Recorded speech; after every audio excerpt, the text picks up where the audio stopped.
What I think for this video is, siguro share ko sa inyo ano yung mga tips na rin in a way, ano yung mga ginagawa ko like before matulog, ano yung apply ko sa face ko, ano yung mga product na ginagamit ko, okay, baka makatulong din sa inyo for you to look younger like me, sabi nga, okay?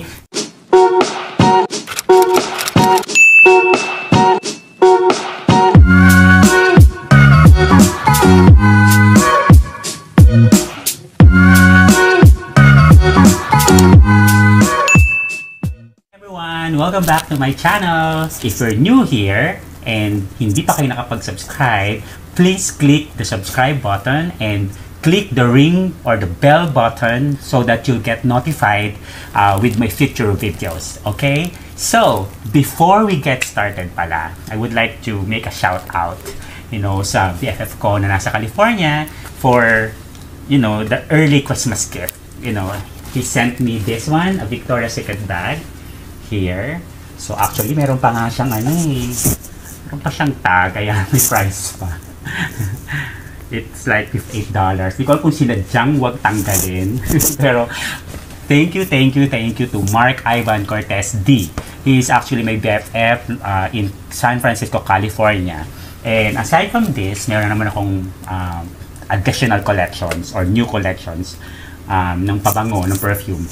Because I'm a user of Victoria's Secret, so eto rin. Thank you so much. May magagamit na naman ako for daily use. Kasi ang perfume na ginagamit ko is Victoria Bombshell. So it's an oil-based perfume. So nadagdagan na naman siya. So thank you, BFF Ivan. By the way, just to let you know guys, Mark Ivan Cortez D is a graduate of Fashion Institute of the Philippines. So, alam nyo na, kung gusto niyo magpagawa sa kanya ng gown, magpa-design, yung mga friends ko dyan sa California, USA, you can just contact him sa Facebook account niya. Just search for Mark Ivan Cortez D. Alright, so let's get started. Okay, so for today nga, sabi ko kanina, I'll share with you guys ano ba yung ina-apply ko sa face ko, kaya sinasabi nila I look younger than my age daw. So, sana nga totoo. Hindi ako chinichika. But anyway, so, as you can see, tinali ko yung hair ko. So, sa morning, paggising ko, usually, di ba, pupunta tayo sa restroom, nagtutoothbrush, naghihilamos. So, ako, ang ginagawa ko sa morning, nagbabrush ako ng hair, then tinatali ko, then naghihilamos ako ng water. So, I think ito yung one of the secrets na i-share ko sa inyo, no, na talagang walang nakakalam siguro. I never use bar soap sa face ko. So, pag naghihilamos ako, water lang talaga. Promise, as in water lang. Hindi ako naggagamit ng any bar soap. And then, hinayaan ko lang matuyo yung water sa face ko. So, as you can see, basa pa yung mukha ko kasi naghilamos ako. So, but of course, minsan, pag nagmamadali ako, may lakad, ganyan. Well, magamit ako ng face towel. Tapos, ganyan lang. Hindi ko inaano ko lang siya, tinatap ko lang siya sa face ko hanggang sa mawala yung water, yung residue ng water, no? Hindi ako nasanay na yung karamihan, di ba, pag naghilamos, basa ang mukha, then wina-wipe nila talaga. Ako hindi. So, tinatap ko lang na ganyan. Tap lang talaga siya hanggang sa mawala yung residue ng water sa face ko. Okay. So, hindi lang halata na naghilamos ng mukha. Anyway, so, actually, may napanood din ako sa YouTube, yung 5 things that you do not do to your face by Dr. Yuon. So, actually, sa kanya ko lang nalaman na hindi pala advisable na gumamit ng bar soap sa face. So, hindi siya maganda, in short. Wala siyang advantage sa mukha. So, ako naman, nagulat kasi ako talaga, ever since, hindi ako nagsasabon sa face ko pag maghihilamos lang. Siyempre naman, iba yung pag maliligo, siyempre, by default, kasama yung mukha sa sinasabunan natin, di ba? Pero pag hilamos lang, never talaga in my entire life. Laging water lang ako, nasanay ako ng ganun. So, ayun. So, after ng water, so what I usually do in the morning, so hindi naman ako talaga palalabas. So, mayroon akong ginagamit na ina-apply sa face ko. So, eto siya. Ayan.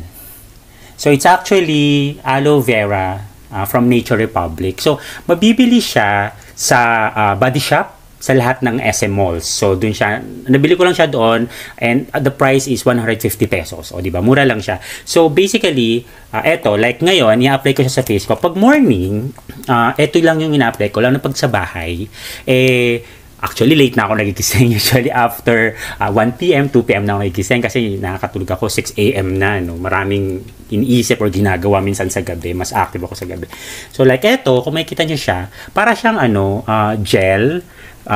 Sobrang lambot niya, tapos mabango siya. So, yun. Ginagawa ko lang, okay, I'll show it to you. Okay.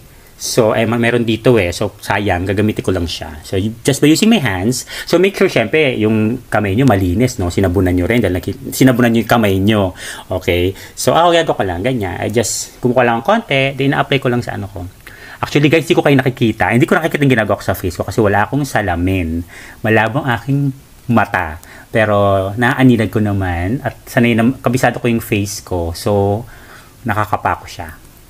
So, ang maganda rito, based on my experience, sa tagal ko siyang ginagamit, siguro ilang years ko na rin siyang ginagamit.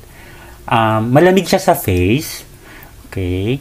Malamig siya. So, hinayaan ko lang siya matuyo. Tapos, parang merong feeling na ang fresh mo maghapon. Iniiwan mo lang siya na matuyo. Actually guys, sobrang oily ng face ko. So, yan. Kaya lagi ako nag-ihilamos ng water. As in, wash up lang ng water. So, yan. Ganyan lang naman. Ganyan lang kasimple. Ginagawa. Kaya tinali ko yung hair ko kasi pag nakalugay, na aanbuta sa face. So, ganyan lang. So, niro-roll up. Inano ko lang siya, pabilog lang. Using my right hand. So, ito siya. Kinukuha ko lang nandun sa takip. Kasi sayang siya. So, ganyan lang. Minamassage ko lang sa face ko. Ayan. Okay. Hanggang dun sa aking pilikmata actually. Nalagyan ko rin siya. Ayan. Ayan. Actually, ginagawa ko din aside from face. Ito kasi, according sa instruction, ina-apply siya dun sa parts ng face, not only face but sa arms, sa body, sa legs, actually even legs, no, na may dry spots. So kung meron kayong dry sa arms nyo, sa ganito, sa siko, ina-apply din siya. So kaya ako actually, usually, di ba yung ganito natin, minsan, nagkakaroon ng, yung iba maitim, kasi syempre, siguro, sa lamesa, or kung saan man, and then yung iba, medyo dry siya. So, pwede rin na-apply sa ganito. Ayan, sa mga ganyan, sa siko. Ayan. Syempre, lagyan din natin yung kabila. Ayan. So, again, pwede nyo siyang i-apply, not only sa face. So, pwede rin sa parts ng katawan kung saan may dry spots kayo or dry part, no? So, pwede nga sa legs, siguro sa tuhod, or kung saan man. Or kung meron kayo mga sa legs na medyo itchy, makate, kasi due to dryness, so pwede nyo siyang i-apply doon. So, ayan, like ako, aside from face, usually, nilalagyan ko rin yung aking neck. Tsaka likod ng tenga. Okay. So, yan. As simple as that. Ganyan lang. Tapos, iwan ko na siya maghapon. Again, kung hindi ako lalabas, dito sa bahay lang ako. And hindi naman talaga ako lumabas madalas. So, yun. Ganun lang siya. Then, iwan ko lang siya na matuyo. So, later on, madadry naman siya, matutuyo naman siya kasi ina-absorb na siya ng skin natin. So, yan ang ginagawa ko lang for my daily use kapag sa bahay. Everyday use ko talaga siya during daytime, paggising ko. So, again, hilamos lang, using water lang, plain water, no bar soap, and then, apply na ng aloe vera. Okay. So, another thing is, pag gabi naman, halimbawa, lumabas ako, or before lumabas ako, then bumalik ako, syempre naka-encounter tayo ng konting alikabok sa labas, okay? Or pinagpawisan tayo, di ba? Nagkaroon ng dirt yung muka. So, ganun pa rin ginagawa ko sa gabi. Naghilamos na ako ng water. Pero sa gabi, instead na, ito yung ginagamit ko, gumagamit naman ako ng either toner or foam cleanser. So, again, hindi pa rin bar soap ginagamit ko. Natutunan ko din siya kay Dr. Yun. So, if you have an oily skin daw, it's better to use ng what do you call this? Foaming cleanser instead. So, yun. Pwede rin naman ng toner. Pero ang toner kasi, it has an alcohol content. So, sinasabi ni Dr. Yuon sa video niya is, hindi rin siya ganun ka-advisable kasi nagkukos siya ng dryness naman ng skin. So, yun. Anyway, pero eto, yung mga ginagamit ko is, hindi siya branded, as in branded. Usually, actually, binibigay nga lang to for free, etong tatlong to is isang set siya. So, depending on your skin types, guys, syempre it's up to you, kung oily skin kayo, dry skin kayo, syempre you are very much aware of what to use. So, etong video na to again is, sinishare ko lang sa inyo, ano naman yung ginagawa ko sa face ko or ina-apply ko. So, in my case, sa gabi naman, after ko maghilamos ng muka using water, so, I either use foaming cleanser. Ito siya. So, teka, susot ko muna yung salamin ko ha, kasi hindi ko siya mabasa. Okay. It's called Forever. It's from La Joza. Okay. Basta it's a foaming cleanser. Ayan, it's a foaming cleanser. I don't know if you can read that. Medyo malabo, pero foaming cleanser siya. So, sa gabi, ginagawa ko lang, with cotton. Of course, may cotton dapat. So, nilalagay ko lang siya sa cotton, konti lang, ganyan. So, then, ina-apply ko siya sa face din. So, then makikita mo sa cotton yung mga dirt na nakuha mo sa labas, yung lobas ka. So, yun, ina-apply ko lang siya hanggang sa, matanggal lahat ng dirt. So, that's one. Another thing is, ang ginagawa ko is, actually alternate. Minsan, may time na instead of foaming cleanser, ang ginagamit ko is eto naman. So, same brand siya, La Gioza. Hindi ko alam kung made in Japan to, Basta binigay lang to sa akin kasi. So, eto naman is a toner. So, minsan ina-alternate ko siya. For example, tonight, I'm gonna use foaming cleanser. So, tomorrow evening, I'll try toner naman. Ganyan. So, ganun din, with the use of cotton, so, ina-apply ko din siya. So, makikita mo rin na yung mga dirt ng face ay, nakukuha niya. Okay? Then, after that, after putting either toner again, or foaming cleanser, nag-a-apply naman ako ng serum. So, itong facial serum na to, okay, sabi nila, yun daw yung, parang anti-aging, parang anti-aging siya. So, I use serum. I actually have two types of serum, facial serum. Itong isa naman is, Coffee Dream Facial Serum. So, coffee naman siya, maliit lang, ayan. Coffee. So, as in, coffee talaga siya. As in, pag binuksan mo siya, kaping-kape talagang amoy niya. Ayan. So, ako din, ina-alternate ko din siya. Actually, masyado akong experimental pagdating sa face ko.